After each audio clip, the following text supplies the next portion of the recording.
নিউইয়র্কের ক্রিমিনাল কোর্টে তৃতীয় দিনের মতো চলছে ট্রাম্পের বিরুদ্ধে ঘুষের অর্থ লেনদেনের মামলা। বিচার কাজের সবশেষ খবর জানাতে ম্যানহাটনের কোর্ট থেকে সরাসরি যুক্ত হচ্ছেন আমাদের রিপোর্টার এহসান জুয়েল।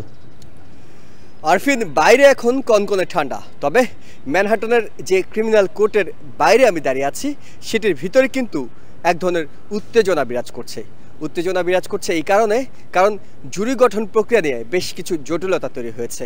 আপনারা জানেন যে আদালতে যখন মামলা শুরু হয়েছিল সোমবারে, সেদিন প্রথম দিন কিন্তু একজন জুরিও নির্বাচন করা সম্ভব হয়নি। তবে দ্বিতীয় দিনে এসে মামলার কাজে, জুরি নির্বাচনের কাজে বেশ কিছু অগ্রগতি হয়েছিল। সেদিন শেষ পর্যন্ত 7 জন জুরি নির্বাচন করা সম্ভব হয়েছিল। তবে তৃতীয় দিন এসেই কিন্তু সেটি আবার পিছিয়ে গেছে বলছে এই কারণ এই 7 জন জুরির মধ্যে একজন জুরি আপত্তি জানিয়েছেন। তিনি বলেছেন তার বন্ধু এবং আত্মীয় স্বজনদের কাছে তার পরিচয় প্রকাশ হয়ে গিয়েছে এবং তারা তাকে এই বিষয়ে প্রশ্ন করছে। এই বিষয়টি জানিয়ে তিনি আজকে জুরি বোর্ড থেকে তার নিজের নামটি সরিয়ে নিতে চেয়েছেন এবং যথারীতি বিচারক সেটি মেনে নিয়ে তার নামটি সরিয়ে নিয়েছেন। তার মানে জুরি নির্বাচন নিয়ে এখনও কিন্তু অনিশ্চয়তা থেকে গেল। আপনি জানেন যে মোট 12 জন জুরি নির্বাচন করতে হবে এবং একই সাথে 6 জন বিকল্প জুরিও নির্বাচন করতে হবে। সেখানে যখন দ্বিতীয় দিনে এসে 7 জন নির্বাচিত হয়ে গিয়েছিল, সেটি কিন্তু তৃতীয় দিনে এসে 6 জনের নেমে এসেছে। তার মানে আরও 6 জন জুরি এবং 6 জন বিকল্প জুরি নির্বাচন করতে হবে এবং সব মিলে এই প্রক্রিয়ায় প্রায় 2 সপ্তাহ সময় লেগে যেতে পারে। অন্যদিকে আজ সকাল 9:30টায় যখন আদালতের কার্যক্রম শুরু হয়েছে, তার আগেই কিন্তু সাবেক প্রেসিডেন্ট ডোনাল্ড ট্রাম্প আদালত ভবনে এসে উপস্থিত হয়েছেন এবং আপনি জানেন যে যথারীতি প্রত্যেকটা দিন, যেসব দিনে আদালত চলবে প্রত্যেক দিনই তাকে আদালতে থাকতে হবে, যেটি নিয়ে তিনি বেশ কয়েকবার আপত্তি জানিয়েছিলেন। যখন তার আগামী প্রেসিডেন্সিয়াল নির্বাচনে রিপাবলিকান প্রার্থী হিসেবে তার নির্বাচনের প্রচারণা চালানোর কথা, তখন কিন্তু তাকে ব্যস্ত সময় পার করতে হচ্ছে নিউ ইয়র্কের এই ক্রিমিনাল কোর্টে। এবং একই সাথে ট্রাম্পের বিপক্ষ যে আইনজীবীরা, অর্থাৎ ম্যানহাটন ডিস্ট্রিক্ট অ্যাটর্নির পক্ষ থেকে বলা হয়েছে ট্রাম্প এর মধ্যে তাকে গ্যাগ অর্ডার দেওয়ার পরও 7 বার সেই গ্যাগ অর্ডার অমান্য করেছেন।